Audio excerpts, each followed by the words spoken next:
This video is sponsored by Card Kingdom. You can visit their store by using my referral link in the description below.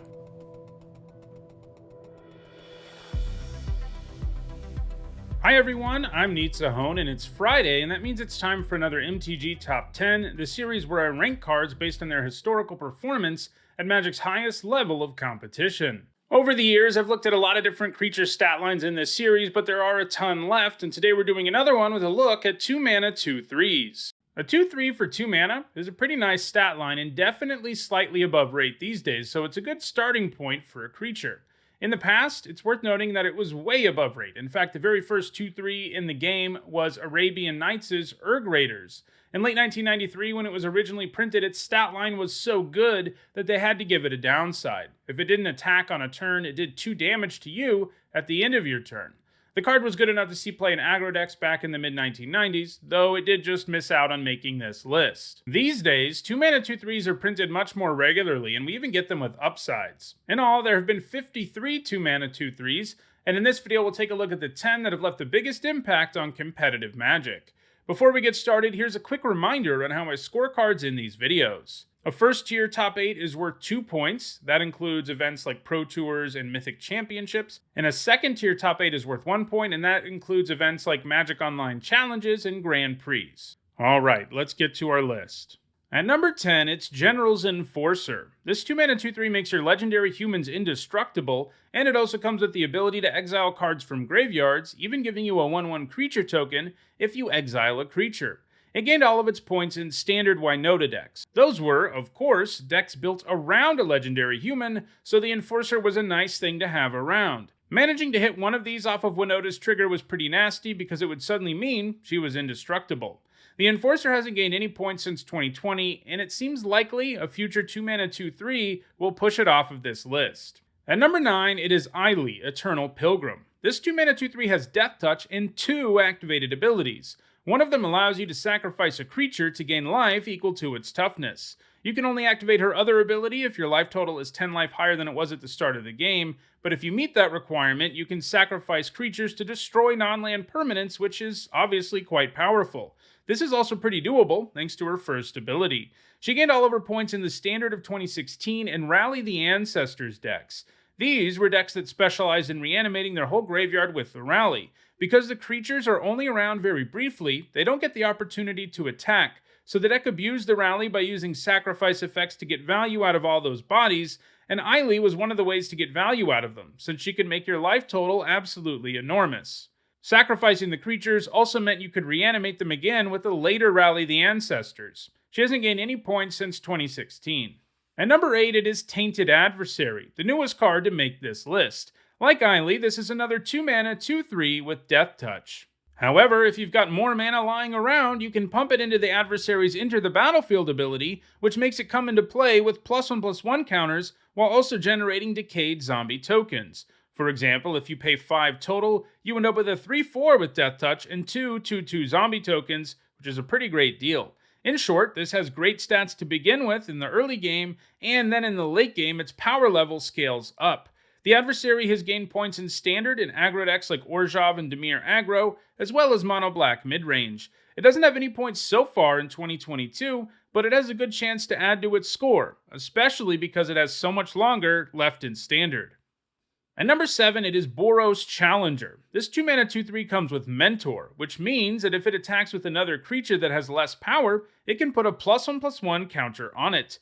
This means it can add a whole bunch of damage to the board, especially for the cost you're paying. It also has the ability to pump its stats, which also means it will be able to mentor more creatures. It gained all of its points in Boros aggro decks in the Standard of 2018. At number 6, it is Tomik, Distinguished Advocist. This 2 mana 2/3 comes with flying, and it also has a couple of nice hate bear type static abilities relating to lands. It makes it so your opponent can't target lands in graveyards or on the battlefield, and they can't play lands from the graveyard either. This is some pretty focused hate, but the fact that it comes on a creature with nice aggressive stats is awesome, and it means that you can run a card that really hoses some decks in your main deck and not feel bad about it. In Standard, he was mostly just played as a great 2-drop in white weenie decks, but in other formats like Pioneer, Legacy, and Vintage, the hate ability has actually come up. In Pioneer, it helped to hose Lotus Field decks, which liked to untap their Lotus Field, and most of the ways they had to do it involved targeting their Lotus Field, and Tomic wouldn't let them do it.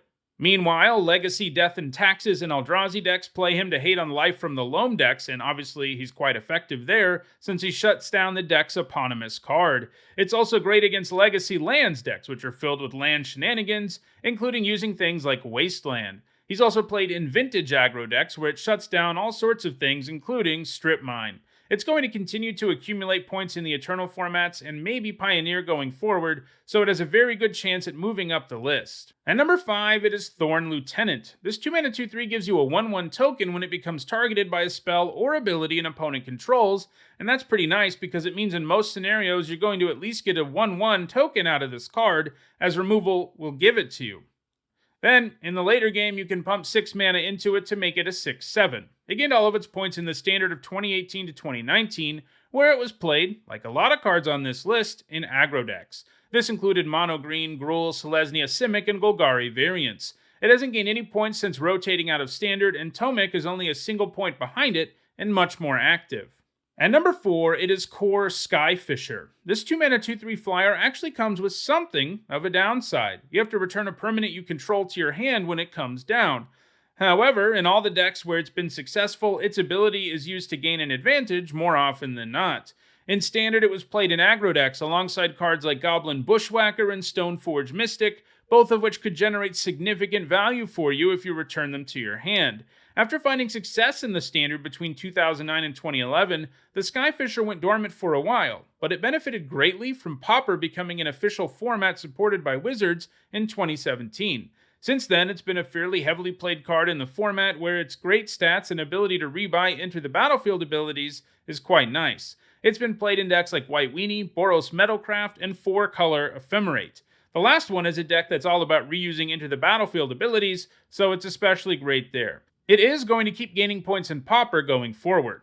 At number 3, it is Gifted AETHERBORN. The AETHERBORN is simply a French vanilla creature. In other words, all it has are stats and evergreen keyword abilities, but that's plenty, since what you get here is a 2-mana 2/3 with lifelink and Death Touch. This makes it hard to block and hard to attack through, and if it's on the beatdown, it can build a significant life advantage for its controller. In Standard, it was played in decks built around +1/+1 counters, which the AETHERBORN could carry quite well.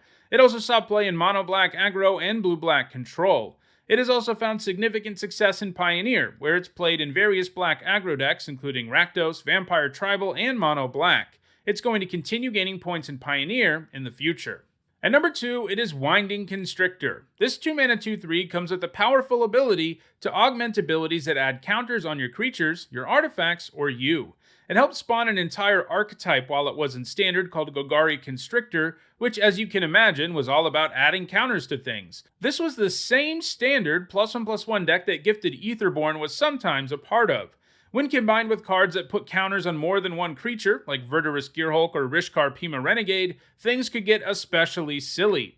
More recently, it has teamed up with Hardened Scales and Pioneer to put even more counters on things.